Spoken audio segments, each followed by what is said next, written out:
Welcome to block number 10, the Pinwheel Star, in our miniature block of the month for our guild this year, 2022.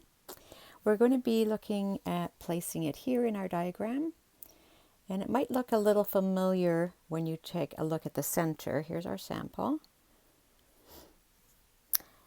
When we did our Crazy Ann, we did a similar center with flying geese. And when we put these side by side, we can see kind of how these are similar.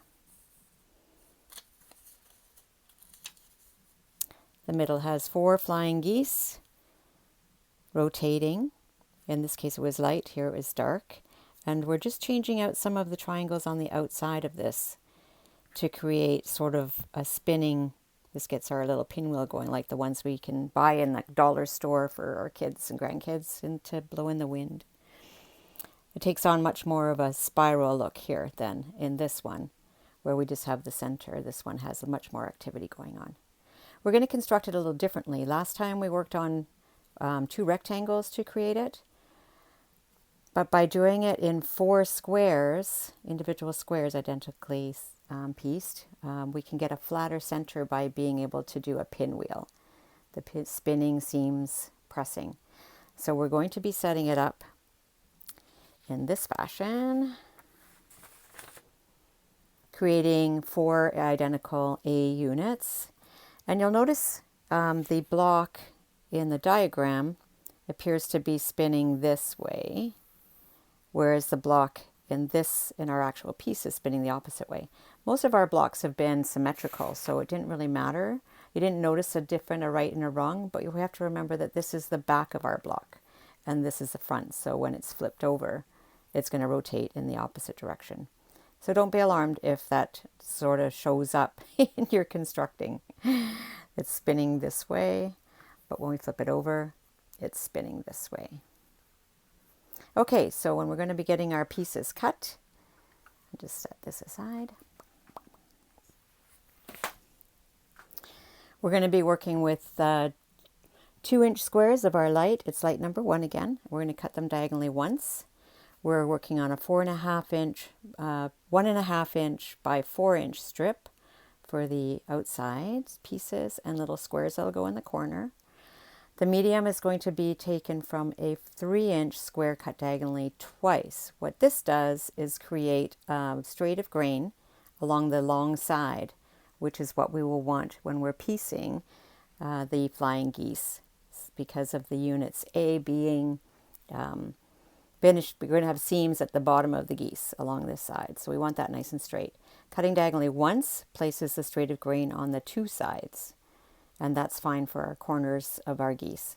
So we'll be doing the same from the dark, because we have, just grab my block again. Yep. 4 dark and 4 medium triangles for our geese. So each of those A units will have 1 dark and 1 medium, and then a bunch of other little pieces. So we need small pieces, small triangles for the corners. That'll be going on the outside edge here. And although these are very close in size, these ones, so I call one small, one large, you can see it's not a lot of difference between the two. But the main difference is the grain. The straight of grain is on the bottom of our bigger ones. That'll be in the geese in the center. These will be the outside ones, and the grain is going this way. So what we're going to do to set up our pieces is we're going to stack these all right side up in the same way, and we'll come back to stacking for our units. All of our pieces are now stacked right side up. I've got them staggered just a bit so it'll be easier to grab. The paper patterns have been separated from our pattern, just leaving a tiny bit of paper edge around the dash line. That helps, just actually when we're cutting them apart, there's just enough room for that. I've also circled my A1 because it's a dark, and the dark printing on here isn't as much distinguishing definition in the contrast here between the dark and the medium. So I'm just going to make sure that my A1 is circled with a pencil mark, so that's my dark. I didn't do it on the B and C units because we're only working with dark and light, so we'll be using all of these up in our, oh, these are the, let me separate these because we had these cut differently. I could just see the grain in here. Okay, that's how it should be set. Okay, so we're going to stack these. We'll make 4 piles because we have 4 of Unit A. And I'll talk about this piece in a minute when we get to the B and C units. So we're going to start with an A1, which is the larger one. Your pattern will have a straight of grain on on one of them. That goes this way, and that's why we have cut these from the square. So we need 1 of each of these. We flip them as we do. I'm just going to line them up here. Hopefully we can see them. Let's move these up. So our larger ones with the grain on the long side, the hypotenuse. And then we need A2 is going to be the smaller medium with the grain on the right angles. So we'll flip these over and let's put them all up this way with the long side so that they're, because we're going to be working with that mostly. So we'll stack these. It's like shuffling or dealing cards out. A3 is the smaller. Well, these are all small, so that's good. Of the triangles, we didn't need any of those cut on the diagonally twice from a square. I'm going to take these up. There we go. Then we're going to be putting our medium, which is the same as A2. The A4 is the medium goose that's going to have the grain cut this way. It was cut from a large square. We have 4 of them.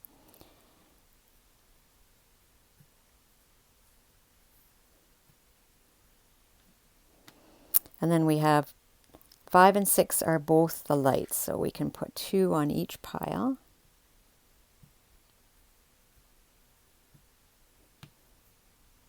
Yep. All right, so we can flip it over, put a pattern piece on. Let's stack those up.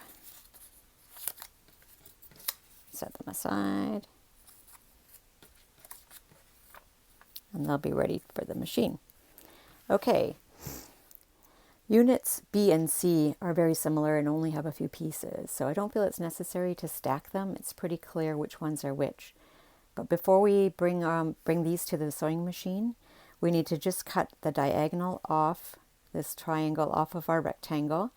All of these are stacked right side up. And I simply took the angle ruler, chopped this off. These are not going to be in our block. And that'll give us a starting point for putting the 1 and 2 pieces together in each of our units of B and C.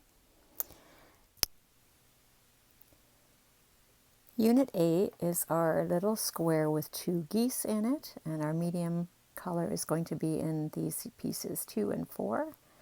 I've signified the dark for clarity, so I make sure that I get it in the right spot. We're going to begin with folding our paper between 1 and 2, as we always do,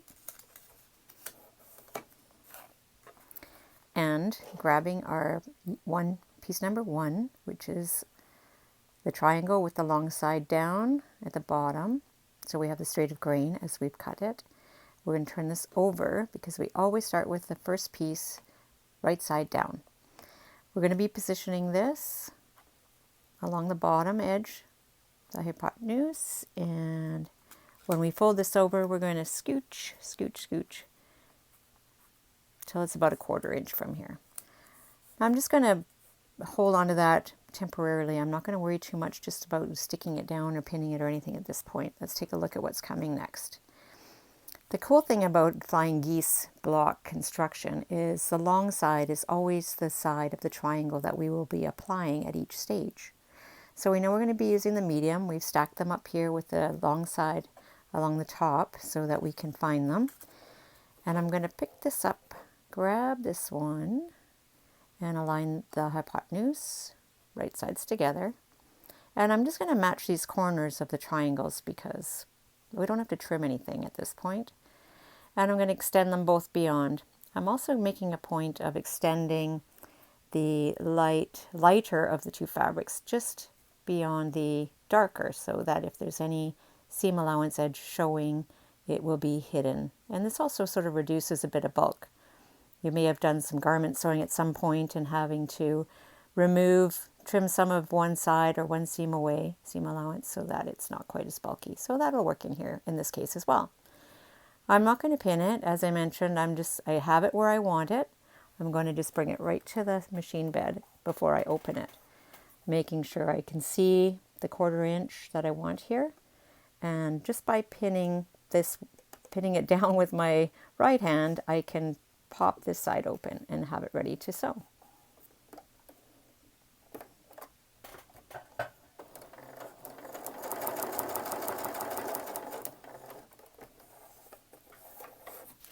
Oh, dropped my scissors. Whoa, that's a long way down. Okay, sorry. Okay, trim, trim. We're going to fold this back. We can see our triangles laying nicely where we want them. Give them a quick press.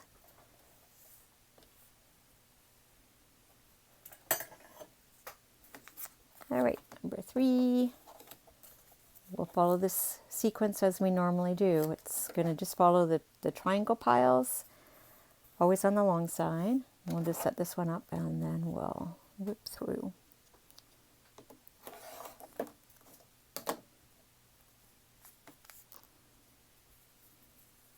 Now, rather than center this somewhere, we're not really sure by looking at this side of the paper. If we open it up, we see that we're going to want this to be even on the bottom. So, because our little triangle is going to be here, this is the right angle. So we need to make sure that we have it extending this bar down. And I'm going to overlap it again. So just a bit of that lighter fabric showing. Open it right in front of the presser foot.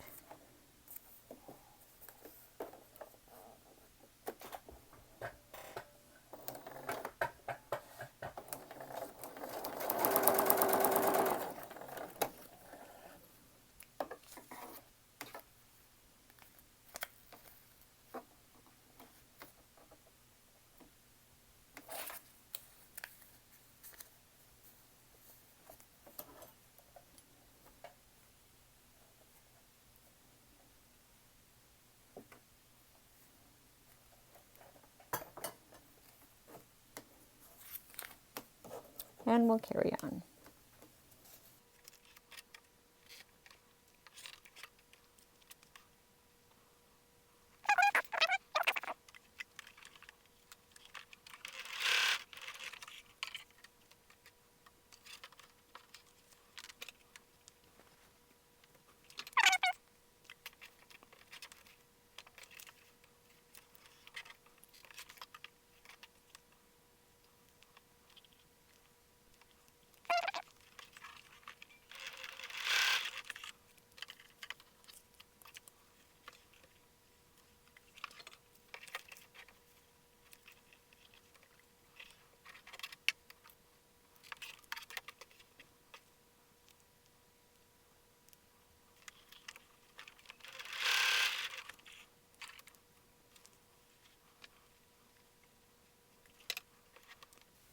Once all 4 of your Unit A pieces are done, we'll square them up and get ready to sew them together. Our 4 Unit A blocks are ready to be put together. We have given them a good press. We've squared them up using the sewing line, solid line for adding a 1/4 inch seam to trim the papers away, and then removed all of the papers so they're ready to put together. We're going to rotate them so that the medium and dark are going to meet in the center and all of the light triangles will be on the outside. Now we have a 4 patch and we'll simply sew the top 2 together, the bottom 2 together.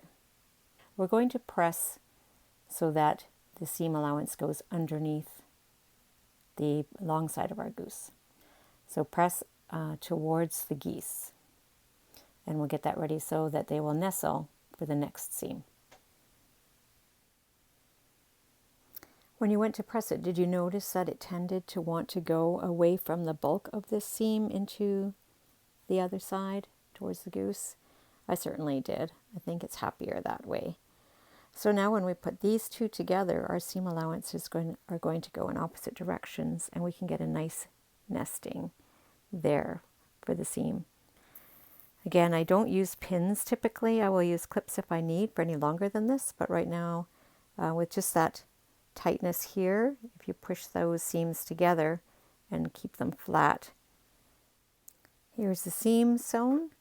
I've tried to intersect just inside to the right hand side into the seam allowance of this intersection to give a bit of space for those points to come together. And I think that'll work out fine once we get the pinwheel pressed. So what we'll need to do is, as you can see, these seams kind of want to go this way, which will be consistent with our spinning seam arrangement. So we'll encourage that as we push that side down a bit and this side down a bit to help them get it going in the direction we want them to be going. And then in the center, we'll need to snip a little thread or two of our seam. Sometimes it just pulls apart. And we need to encourage these in opposite directions. I see little 2 triangles there. I want to see some light triangles here. It's starting to come apart. I'm going to give it a tiny snip. And get our pointy little iron in here. This is when it really comes in handy because it's small. Okay.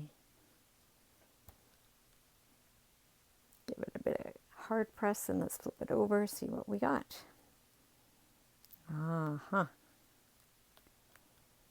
Looking pretty good.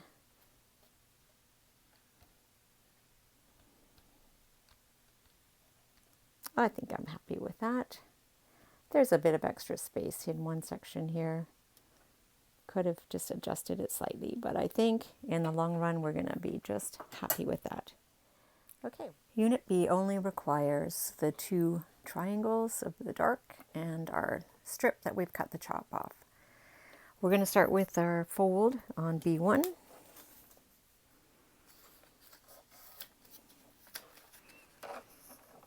We'll take one of our triangles and flip it right side down to get it in position. Now I'm just going to hold this as I did in the last block in the units A and set our long piece up, and it's going to go along that side and extend beyond here. This is the area that we're going to need to have covered with the paper down and the fabric up. And if we take this directly to the sewing machine, press our foot under the needle here and get it positioned. We don't really need to pin or glue. We're just going to hold this snugly. If any pinning we're doing is just pinning this down with our finger. Fold this back.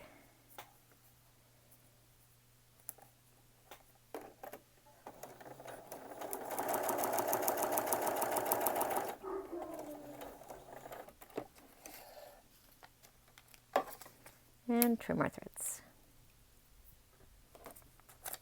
I'm going to press this open and try to keep it parallel to our paper.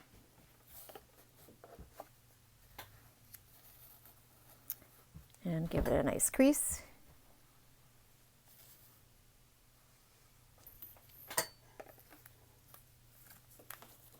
And by starting with the one here rather than here, which would typically be simpler, I wanted to do it this way so that our seam goes inside. Now it won't be going in this side when we sew this one, but we're going to make a change in that after it's sewn, as you'll see. We'll crease our fold, trim our fabric.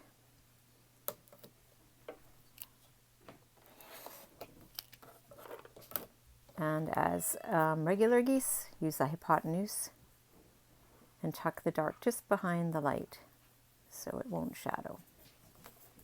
Let's make sure everything's nice and smooth and flat. Gently slide it to the needle thread here, open it up and stitch.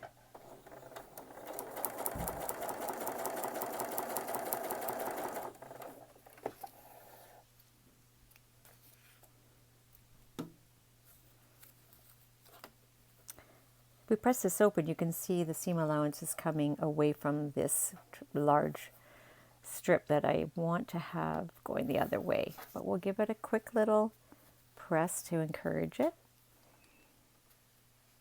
into place.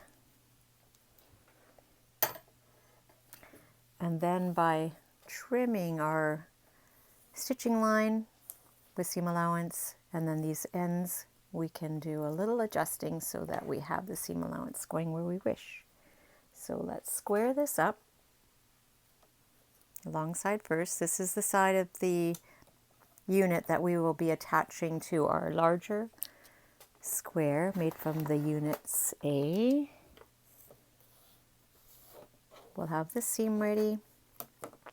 We'll trim our edges and let's make sure our lines are all in the right spots. We'll save the fourth side until we're finishing the block and cutting it to the 4.5 inch.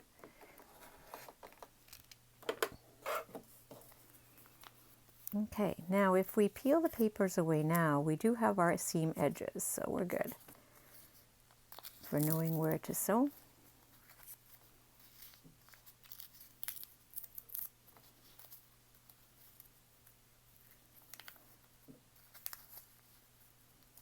Gently pull this away. Okay.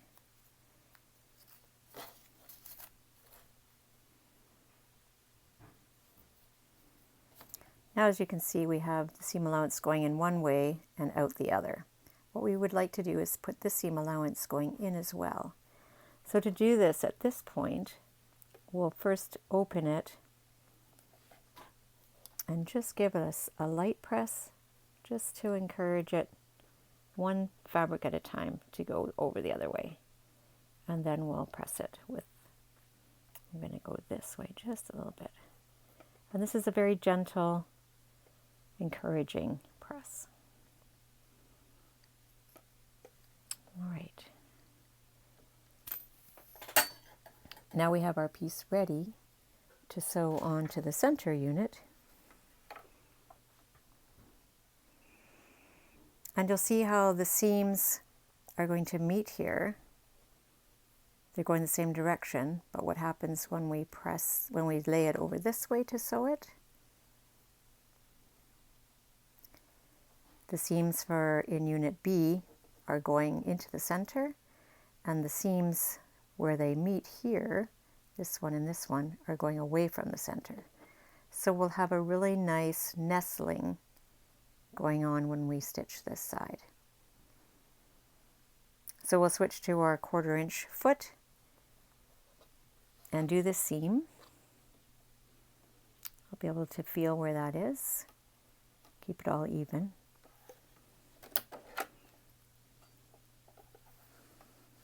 Need my 1/4 inch foot. Let's just add this now, and then we can do the same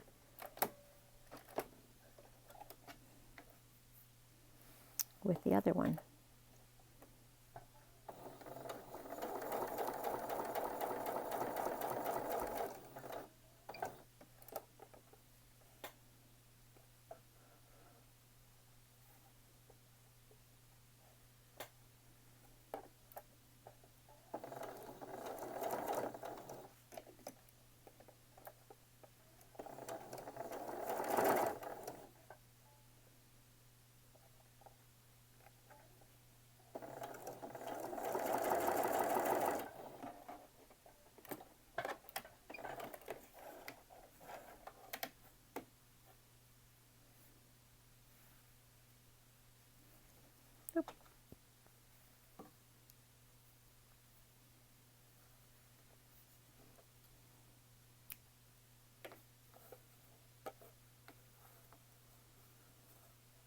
And these should be nicely arranged for our corners.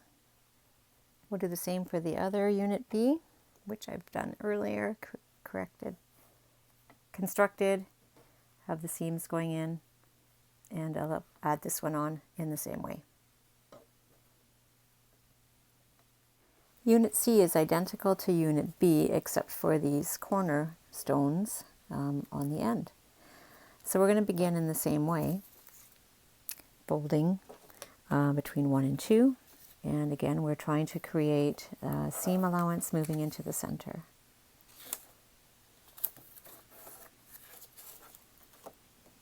So the first piece is our dark triangle. We're going to turn it right side down and set this up.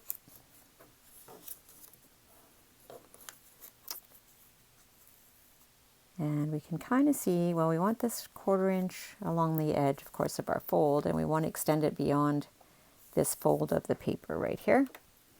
This is the line we have to make sure that we have some beyond that. And then there's extra there, that's all good. And I'm going to just lay this one down as before, positioning it with a bit of light showing, and this piece of paper running straight down the middle. So I have to adjust the top for a 1/4 inch, just slide it down until I have about a 1/4 inch on this edge here. And straight with the grain in our piece. So I'm going to slide this to the machine bed just carefully. My pinning is by pinning this with my finger. If you feel more comfortable to pin or glue that first piece, that's fine.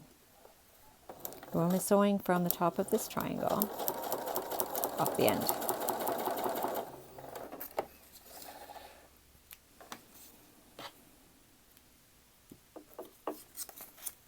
Okay, got our first 2 pieces sewn together.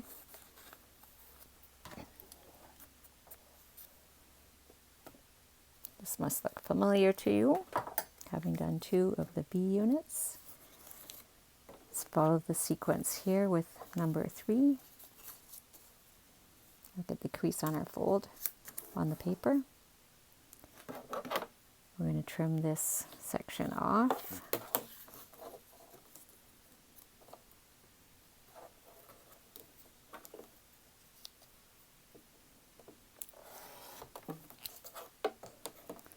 And find our other triangle, dark one. I had to make sure it was right side up. Must have got flipped in the transition. Again, it's going to be the hypotenuse, the long side, and we can see where the paper edge is. We want to be sure it goes at least as far as the paper. We have lots on the top, and we can tuck it just in behind the light fabric. And just because sometimes a long section shifts a little bit, I want to be sure that it's nice and flat on the mat. And then take it over, open it up. And if the seam looks a little odd on there, the most important thing is the space between here and the seam, the line that we're sewing, is flat and straight.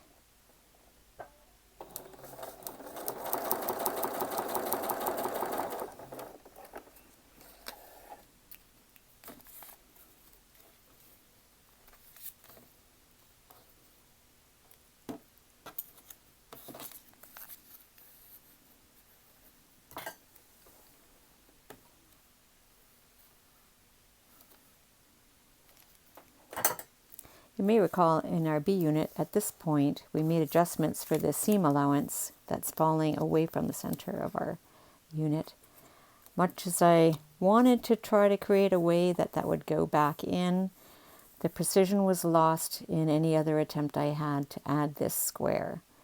So we're going to continue with the paper pattern and just let this seam allowance bulk up. It won't matter in the long run. It's more important to get the piece accurate. I tried a number of different ways to try to make it work, and it just didn't. So unless you come up with one, if you do, please let me know. I would definitely like to know how to do that in the future.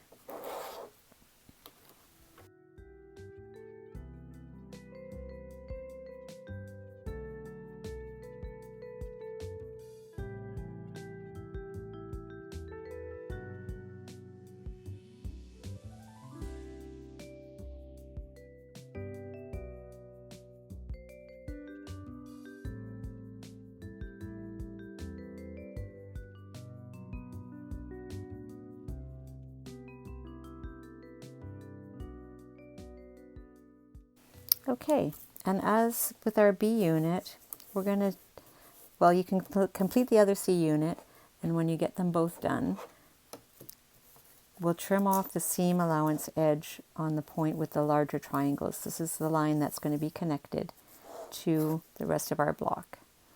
So we'll add the 1/4 inch here to our sewing line.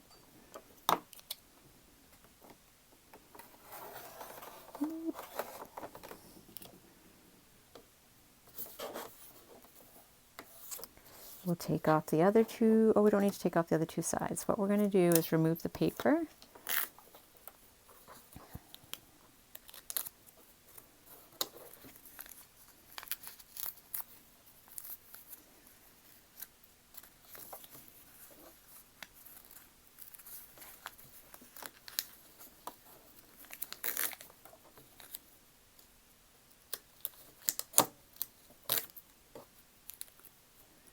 And once we do, we would find it prudent to press these seams in towards the center. And we can do that as we did before, just one side at a time to get it nice and smooth, because we're going against what we've done already. The reason being, this section of our unit, the whole block, has been pressed out from the center. And we'd like to be able to push these in so that we have nesting here. It's actually going to be looking like this. We're putting these little triangles in. And although we couldn't flip this seam to go back, we do have the benefit of them matching on this side. Actually, this is the one that's going to snug in nicely against this one here.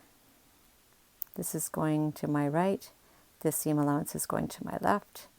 And if we press this one in, these will be opposite as well.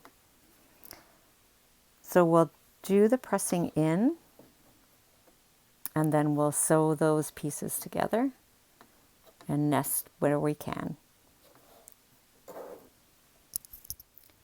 Here's our pretty little block, the Pinwheel Star, ready for squaring up. Let's do this.